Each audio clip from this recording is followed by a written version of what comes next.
같이 나눌 말씀은 신명기 6장 1절부터 9절까지의 말씀입니다. 한 절씩 교독합니다. 이는 곧 너희의 하나님 여호와께서 너희에게 가르치라고 명하신 명령과 규례와 법도라. 너희가 건너가서 차지할 땅에서 행할 것이니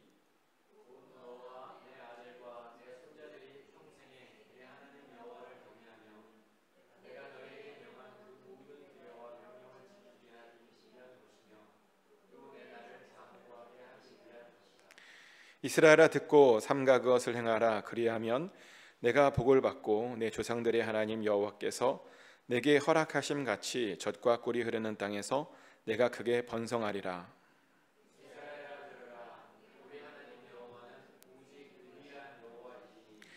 너는 마음을 다하고 뜻을 다하고 힘을 다하여 내 하나님 여호와를 사랑하라.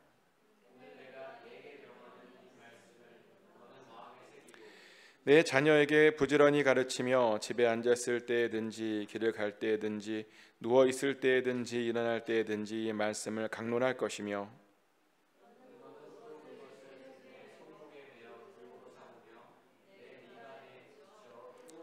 다 같이 읽겠습니다. 또 내 집 문설주와 바깥문에 기록할지니라. 아멘.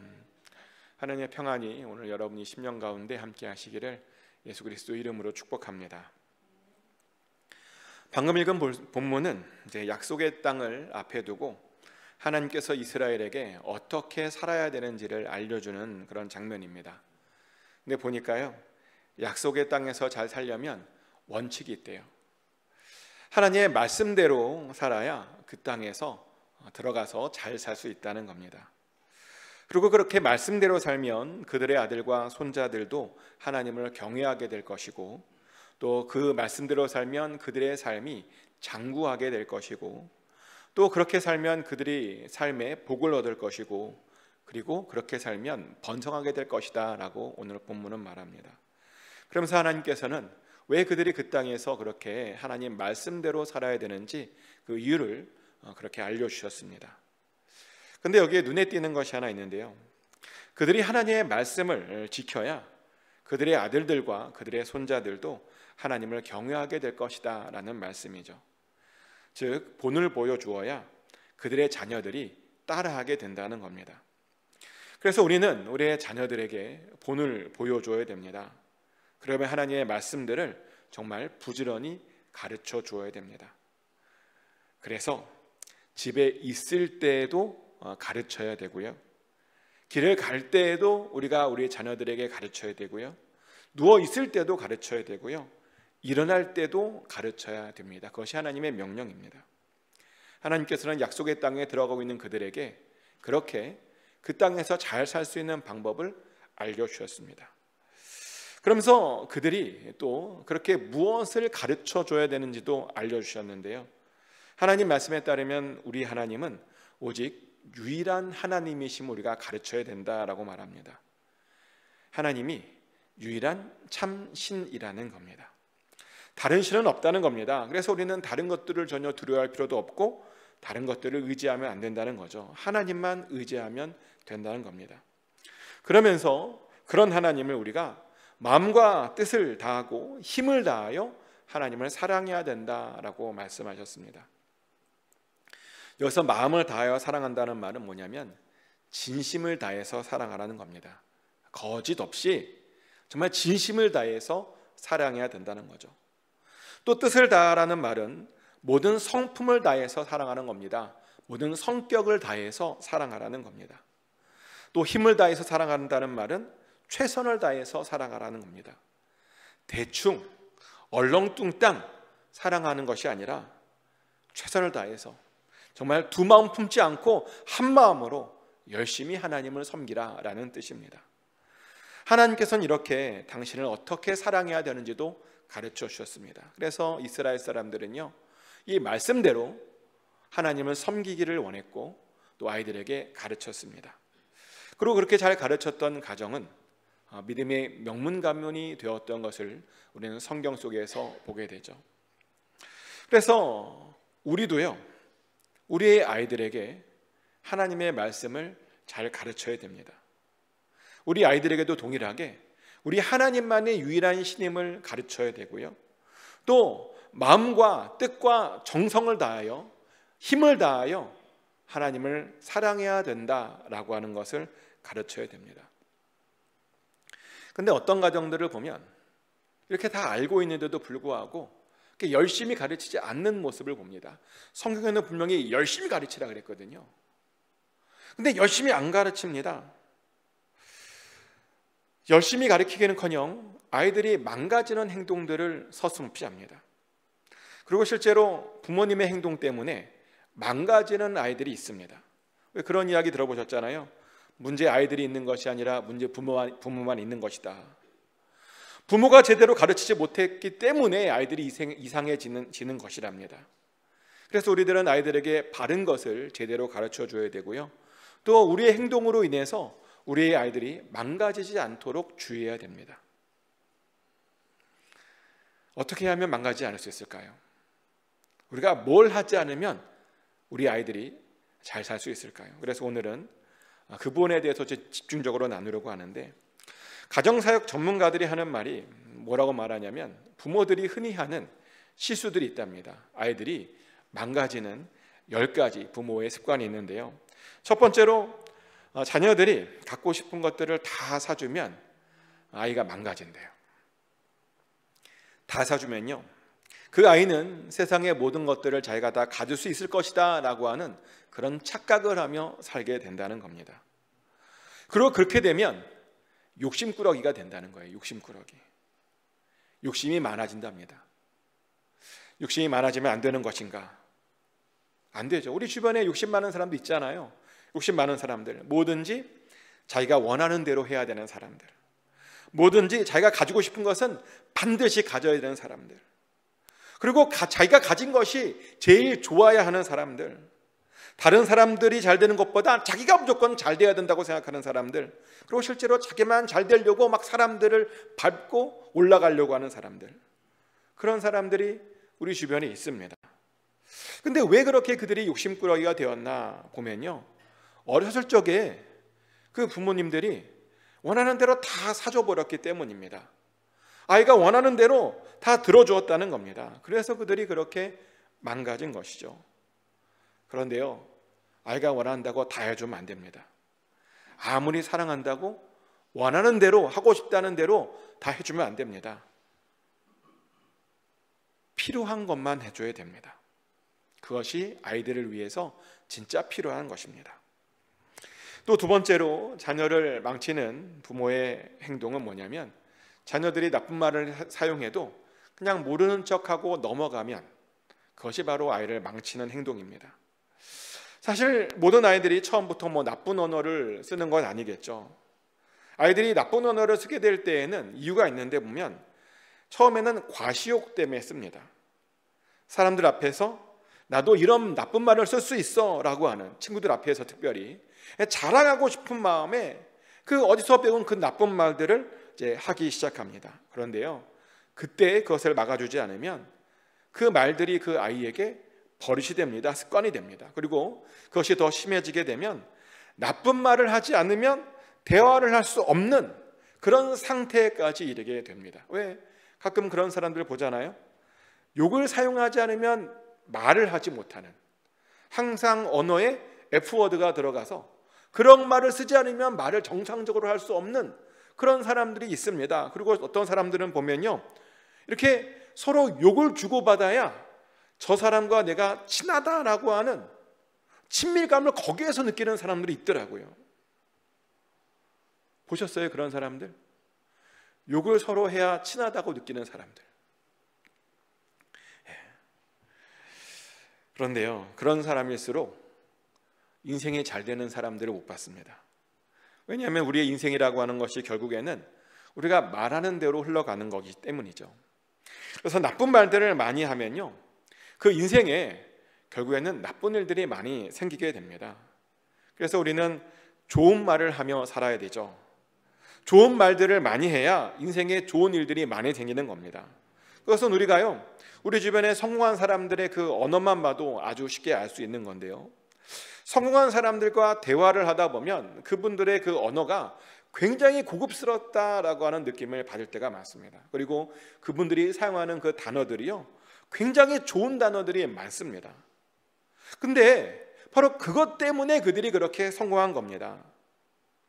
그래서요, 우리들도 우리의 자녀들이 성공하기를 원한다면 반드시 바른 언어 습관을 가르쳐 줘야 됩니다. 나쁜 언어를 사용하려고 할 때 제대로 그것을 가르쳐 주어야 됩니다. 또 세 번째로 아이를 망치는 부모의 잘못된 습관은 뭐냐면, 잘못을 해도 그냥 놔두는 겁니다. 나중에 나이가 들면, 철이 들면 저절로 고쳐지겠지 하고 생각하고 거기에 대해서 아무런 반응도 하지 않는 겁니다. 그런데요, 그렇게 하면요, 아이가 나쁜 길로 가기가 아주 쉽습니다. 이것과 관련된 동화를 우리가 이미 알고 있죠. 아주 유명한 동화잖아요. 어떤 아이가 물건을 훔쳤대요. 그러자 그 어머니가 그냥 넘어갔대요. 왜냐하면 그 물건이 값이 얼마도 안 될 뿐더러 그 훔칠 물건을 그 아이가 좋아했기 때문이랍니다. 넘어갔는데, 그러다 보니 그 아이는 물건을 훔쳐도 되겠구나 라는 생각을 하게 되었고, 조금씩 큰 것을 훔치기 시작했답니다.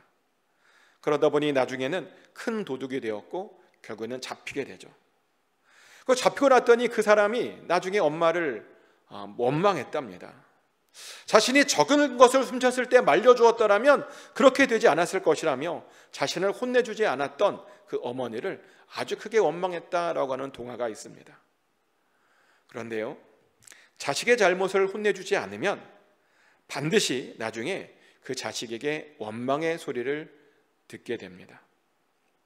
정말 그래요. 그래서 잘못한 것들이 있다면 반드시 제대로 혼내줘야 됩니다. 저번에도 말씀드렸다시피 그 잘못으로 인해서 창피함을 제대로 느끼게 해서 혼내줘야 됩니다. 그래서 두 번 다시 그 비슷한 일들을 하지 못하게 해야 합니다. 그래야 그 아이가 바르게 클 수 있습니다.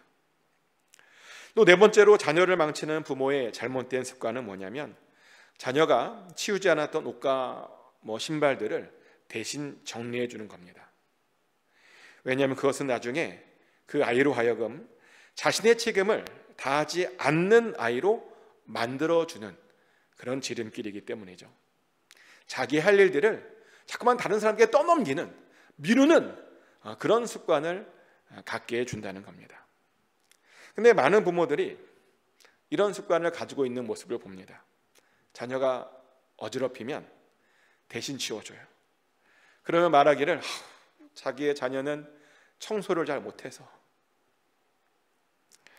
자기가 정리해야 마음이 편하다고, 그리고 자기의 자녀는 너무 바쁘다고, 혹은 자기의 자녀는 뭔가를 정리하기에 너무 어리다고 라는 말을 합니다. 근데 제가 보니까 2살짜리 아이도 정리를 할 수 있어요. 지금도 큰 아이가 2살 때의 모습이 생각이 나는데요, 그 아이에게는 정말 놀라운 습관이 하나 있었는데, 정리하는 습관이 있었어요. 정리. 뭘 어지럽히면 자꾸만 뭔가 제자리에 갖다 놔요. 하지 말라 그래도 자기 하겠다고 얼마나 때를 쓰던지. 그래서 굉장히 참 신기한 그런 경험을 한 적이 있었는데, 근데 그때 알았습니다. 2살짜리도 정리할 수 있다라고 하는 것을 알았습니다. 근데 2살보다 많은데 왜 정리를 못한다는 건지 전 모르겠어요. 이해가 잘 안 되긴 한데, 정리할 수 있습니다. 안 가르쳐서 못하는 겁니다. 안 시켜서 못하는 겁니다. 그리고 그렇게 정리를 안 하잖아요. 확실히 미루는 습관이 자꾸만 생겨요.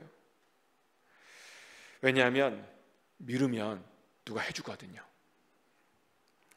그리고 그렇게 미루는 습관이 있으면 사회에 남아서 사회에서 적응도 잘 못합니다.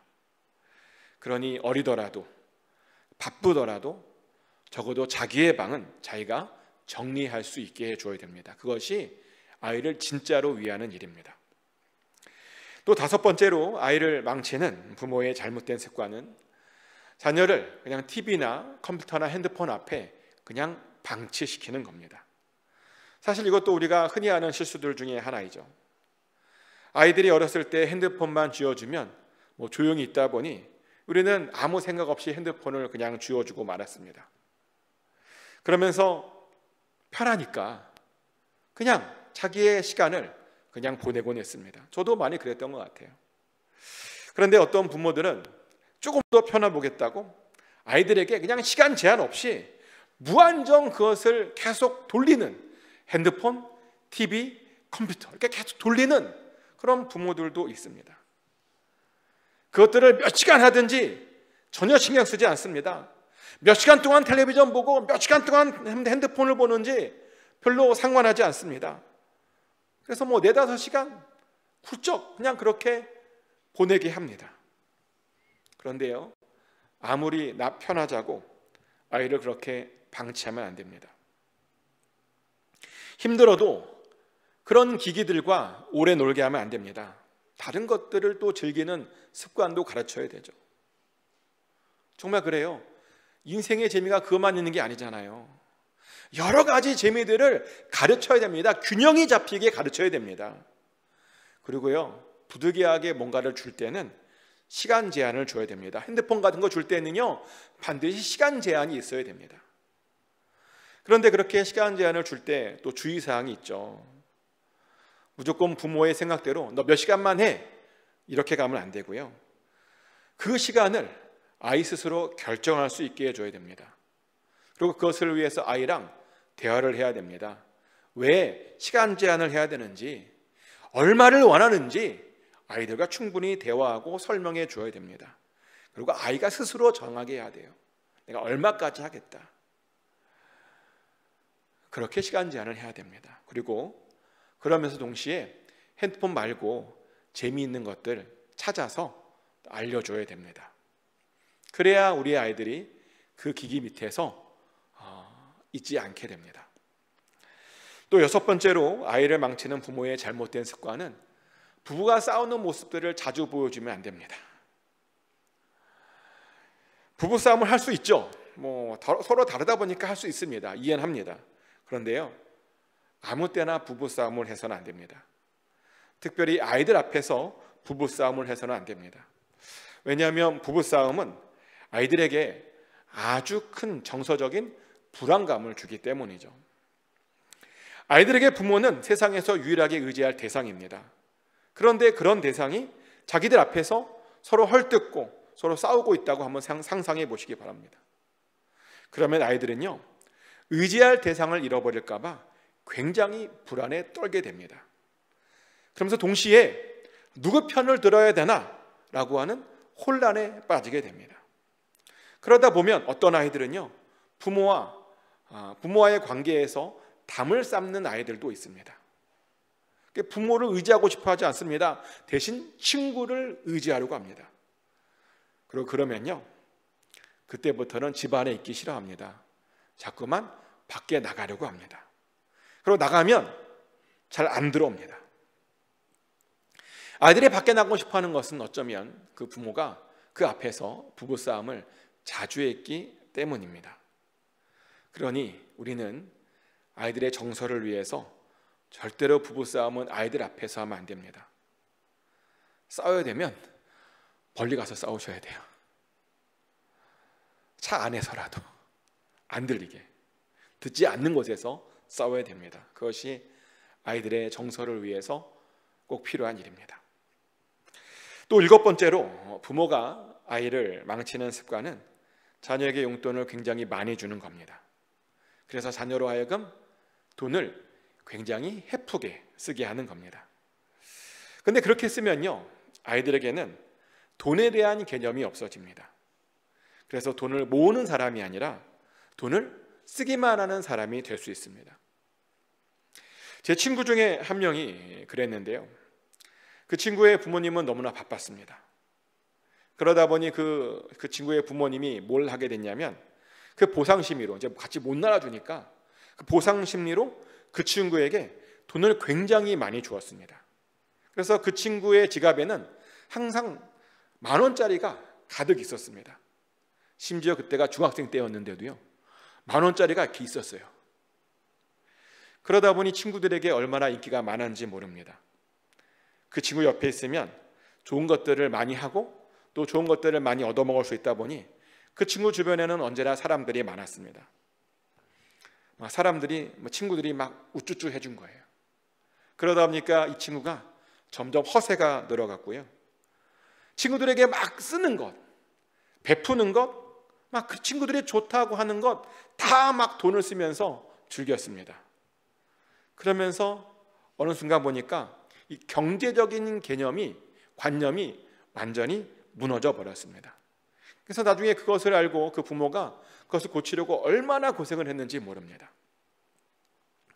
그래서 용돈은요, 너무 많이 주면 안 됩니다. 용돈은 적당히 줘야 됩니다. 근데 이런 말을 했더니 언젠가 저희 딸이 그런 말을 해요. 아빠, 왜 나는 적당히도 아니고 하나도 안 주냐고. 자기도 용돈을 좀 달라고. 근데요, 제가 보니까 미국에 사는 아이들에게는 과연 용돈이 필요한가라는 그런 생각을 좀 해보게 되었습니다. 왜냐하면 미국에서는 어렸을 때 아이들이 혼자 못 돌아다니잖아요. 한국에서는 뭐 초등학교만 올라가도 혼자 다니면서 뭘 사 먹는데 미국에서는 그런 것들이 불가능하잖아요. 그래서 이제 안 주는 습관이 붙었는데 이제 이게 안 주는 습관이 되다 보니까 하이스쿨이 돼도 안 주게 돼요. 주면 왠지 또 안 될 것 같고. 그래서 요즘에 저희 딸이 불만이 많아요.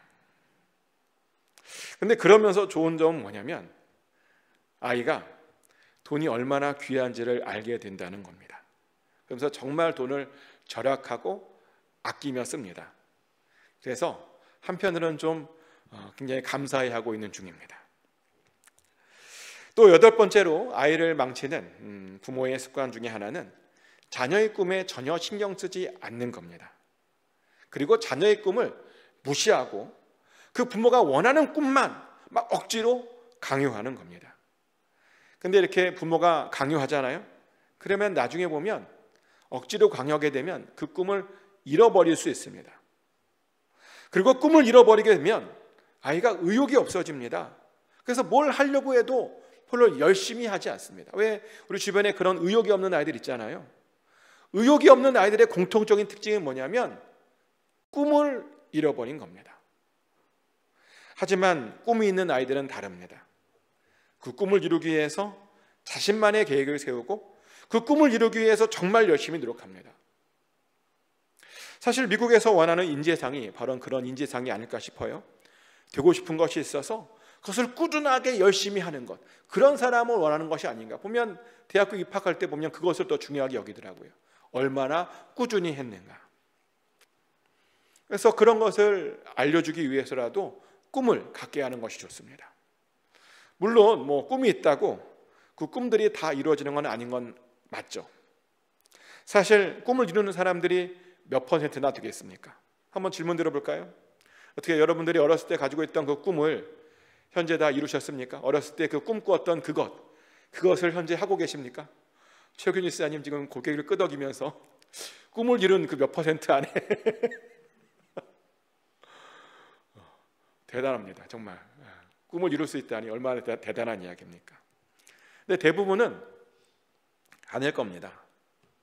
대부분은 꿈을 이루기가 쉽지 않습니다. 하지만 그럼에도 불구하고 꿈을 갖는 것이 아주 중요합니다. 왜냐하면 꿈이 있어야 열정이 있는 사람으로 살게 되거든요.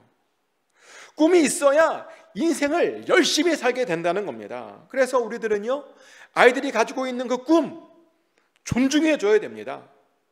그것을 이룰 수 있으면 좋겠지만 이룰 수 없더라도 격려해 줄 수 있어야 됩니다. 그래야 아이가 열심 있고 열정 있는 아이로 잘 성장할 수 있게 됩니다. 또 9번째로 아이를 망치는 부모의 잘못된 습관은 뭐냐면 자녀가 누군가와 싸울 때 항상 자녀 편을 들어주는 겁니다.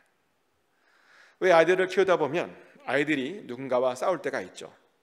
근데 많은 부모들이 어떤 실수를 하냐면 그래 싸울 때 무조건 자기 아이 편만 들어줍니다. 자기 아이는 절대선, 상대방 아이는 절대악이라고 규정짓고 무조건 자기 아이 편만 들어줍니다. 그러다가 어떤 때는 어른들 싸움으로 발전되기도 합니다. 저는 그런 경우 많이 봤습니다. 분명 처음에 아이들 싸움으로 시작했거든요. 근데 나중에 보니까 부모끼리 밖에 나가 있더라고요. 한번 붙으려고. 특별히 교회 잠옷실에서 이런 일들이 많이 벌어졌는데요. 큰 교회들은 잠옷실이 있어요. 어린아이들은 그러니까 예배드리기 힘드니까 따로 공간을 만들어서 부모랑 같이 앉아서 예배드릴 수 있는 그런 곳을 해주는데, 근데 그런 잠옷실에서 예배드리다 말고 따라 나와 하는 그런 부모들이 가끔 있었습니다. 근데 왜 그런 일이 일어나는가? 무조건 자기 아이 편만 들어주었기 때문입니다. 자기 아이가 먼저 때렸어요. 그런데도 자기 아이가 잘못한 게 아니래요. 저놈이 맞을 짓을 했대요. 그런데요, 그런 일이 일어났을 때 무조건 내 아이 편만 들어주게 되면 그 아이는 나중에 옳고 그름을 잘 판단하지 못하는 그런 아이가 될 수 있습니다. 그래서 나중에는 다른 아이들은, 힘이 약한 아이들은 괴롭혀도 된다라고 그런 생각을 하게 됩니다. 요즘 한국의 문제가 그런 거잖아요. 한국의 왕따 문화, 이런 것들이 다 여기서 시작한 겁니다. 다 그 부모들이 자기 아이들 편만 들어주다 보니 그 아이들이 그렇게 나만 옳은 줄 알게 되었다는 겁니다. 이기적으로 그렇게 자라게 되었다는 겁니다. 그래서요, 아이가 싸울 때 가장 좋은 방법은 아이가 싸울 때 편을 들어준 것이 아니라 무조건 그 부모에게 먼저 사과하는 겁니다. 내 아이가 잘했든 못했든 그냥 먼저 사과하는 겁니다. 그러면요, 아이들이 그다음부터 잘 싸우지 않게 돼요. 자기의 싸움 때문에 부모가 무릎을 꿇었는데 어떤 아이가 싸우겠습니까? 아이들도요, 보면 다 눈치가 있고 보는 눈이 있습니다. 그래서 그 눈치 때문에 부모가 사과하는 모습을 보고요, 그 다음부터는 잘 싸우지 않고 괴롭히지 않게 됩니다. 또 마지막 10번째로, 아이를 망치는 부모의 잘못된 습관은 아이들에게 전혀 신앙 훈련을 시키지 않는 겁니다. 많은 크리스찬 가정들이 자기의 아이들도 좋은 믿음을 갖기를 원합니다. 제가 항상 하는 기도가 있죠. 우리보다 더 크고 존귀한 믿음을 우리의 자녀들이, 우리의 자손들이 갖게 해달라고 기도하는데요, 정말 많은 크리스찬 가정들이 정말 그렇게 기도를 합니다. 그런데 정말 당황스러운 것은 뭐냐면, 그렇게 기도는 하는데 신앙 훈련은 잘 시키지 않는 모습을 봅니다. 교회에서 그냥 다 알아서 해주겠지라는 그런 기대만 합니다. 그런데요, 신앙 훈련은 교회에서 시켜주는 것이 아닙니다. 진짜 신앙 훈련은 가정에서 시켜주는 겁니다. 왜냐하면 가정에서 부모와 보내는 시간들이 교회에서 보내는 시간보다 절대적으로 많기 때문입니다. 그래서요, 정상적인 크리스찬 가정들은 항상 어떤 고민을 해야 되냐면, 어떻게 하면 가정에서 이 아이에게 올바른 신앙교육을 시켜줄 수 있을까라고 하는 것을 늘 고민해야 됩니다. 그리고 그것에 대한 답을 찾아야 됩니다. 그런데 그 중에 가장 좋은 답은 뭐냐면요, 가정 예배를 드리는 겁니다. 아이들에게 가정 예배만큼 확실하게 신앙교육을 시켜주는 것은 사실은 별로 없습니다. 그러다 보니 많은 가정들이 가정 예배를 드리고 싶어 하죠. 그리고 시도해 봅니다. 그런데 시도하다가 또 중간에 그만두기도 합니다. 그래서 물어보았습니다. 왜 중간에 그만뒀냐고, 이렇게 좋은 것을 왜 그만두었냐고 물어보았습니다. 그랬더니 하는 말이, 아이들이 가정 예배를 별로 좋아하지 않는데요, 아이들이 별로 호응해 주지 않는데요. 그런데요, 그래서 훈련인 겁니다. 훈련이란 뭐죠? 힘들지만, 그래서 싫지만 어렵지만 성장을 위해서 억지로 하는 것, 그런 것을 바로 우리가 훈련이라고 합니다. 그런데요, 가정 예배도 훈련입니다. 익숙해지지 않으면 굉장히 힘든 겁니다. 그래서 우리는 가정 예배에도 익숙해지기 전까지 힘들어도 계속 해야 됩니다. 그리고요, 일단 익숙해지면 그 다음부터는 가정 예배를 안 드리면 굉장히 허전합니다. 뭔가 하루를 마감한 것 같은데 마감하지 않은 것 같은 그런 이상한 기분에 빠질 때가 많습니다. 그래서요, 그런 마음이 들 때까지 힘들어도 자녀들을 위해서 계속 훈련해야 된다는 겁니다. 그리고 항상 말씀드리는 건데, 가정 예배라 그래서 부담 갖지 마십시오. 그냥 아이들과 같이 성경 한 구절 읽고 같이 기도만 해도 가정 예배입니다. 설교할 필요 없어요. 아빠가 설교할 필요 없어요. 어떤 가정은 내가 어떻게 설교하냐고 그렇게 고민이 많으시던데, 아니, 설교 필요 없습니다. 말씀 한 구절 읽고 기도만 해도 예배가 됩니다. 그러니 오늘이라도 꼭 당장 한번 도전해 보시기를 바랍니다. 아이들과 함께 모여서 자기 전에 말씀 읽고 기도하시면 됩니다. 그러면요, 정말 오늘부터라도 놀라운 가정에 큰 변화가 있게 될 줄 믿습니다. 그렇게 되면 정말 우리들보다 좋은 믿음 갖게 됩니다. 우리들보다 더 크게 쓰임 받게 됩니다. 아멘. 그리고 제발 부탁인데, 아이들 앞에서 교회 욕이나 다른 교인들 욕 같은 것들은 절대로 하시면 안 됩니다. 이것도 안 하는 것도 훈련이에요. 아이들이요, 안 듣는 것 같은데 다 듣습니다. 그리고 그것을 몇 년 꾸준하게 듣잖아요. 그러면 나중에 교회 욕을 얼마나 잘하는지 몰라요. 교육뿐입니까? 누구 장로님, 누구 권사님은 그래서 안 돼 라는 말을 막 하고요, 누구 목사님은 너무 설교를 못해, 뭐 이런 말을 아이들이 해요. 꼬마 아이가 이런 말을 한다니까요. 그런 사람 봤어요. 장로님 아들 딸이었는데요, 그 장로님 아들 딸이 하는 말이, 자기는 교인들을 못 믿겠대요. 자기는 목사님들이 너무너무 싫다는 거예요. 그 이유를 말하는데 이게 도저히 어린아이들이 할 말이 아니죠. 근데 왜 그런 아이들이 그런 말을 했는가? 평소에 그 부모가 아이들 앞에서 그런 말을 많이 했었기 때문입니다. 그런데요, 부모가 아이들 앞에서 그렇게 욕을 하잖아요. 아이들이 똑같이 욕을 합니다. 교회에 적응하지 못하고요, 교회를 비판적으로 바라봅니다. 요즘 왜 교회, 어렸을 때 교회 다녔는데 자기 부모님은 교회 다닌다는데 교회 안 다니고 교회 막 비판하는 사람 많잖아요. 다 이유가 있는 거거든요. 다 그런 경험을 했던 겁니다. 그래서 우리들은 교회를 욕할 것이 아니라 교회를 사랑하는 모습을 보여줘야 됩니다. 우리가 교회를 사랑해야 우리 아이들도 교회를 사랑할 수 있습니다. 또 우리 아이들 앞에서 예배의 진심인 모습을 보여줘야 됩니다. 그래야 우리 아이들도 예배에 진심이게 됩니다. 또 우리는 우리 아이들 앞에서 하나님의 말씀을 사모하는 모습을 보여줘야 됩니다. 그래야 우리 아이들이 하나님의 말씀을 사모하게 됩니다. 또 우리는 우리 아이들 앞에서 기도하는 모습을 보여줘야 됩니다. 그래야 우리 아이들이요, 기도하는 그런 사람이 될 수 있습니다. 또 우리는 우리 아이들 앞에서 연약한 사람들을 돌봐주는 그런 모습을 보여줘야 됩니다. 그래야 우리 아이들도 연약한 자들을 위해서 도와주는 그런 사람이 될 수 있습니다. 또 우리는 우리 아이들 앞에서 하나님의 나라를 꿈꾸는 모습을 보여줘야 됩니다. 그래야 우리 아이들도 하나님의 나라를 꿈꾸는 아이들이 될 수 있습니다. 꼭 그렇게 그런 모범을 보여주십시오. 그래서 나중에 하나님 앞에 섰을 때 우리들에게 맡겨진 이 아이들을 잘 키웠다라고 꼭 칭찬받게 되시길 축복합니다. 다시 한번 축복하는 것은 자녀들을 정말 잘 키우시고, 그래서 자녀들에게도 존경받고 하나님께도 인정받는 저와 여러분 되시기를 예수 그리스도의 이름으로 축복합니다. 기도합니다.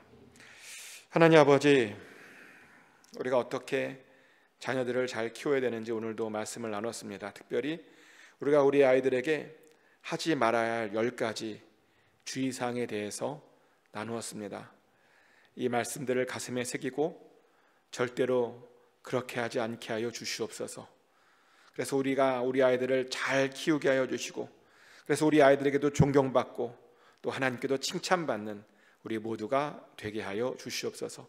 모든 가정들이, 그 자녀들이, 자손들이 아버지 하나님, 하나님께 칭찬받는 가정이 되게 하여 주시옵소서. 예수 그리스도 이름으로 기도드렸습니다. 아멘.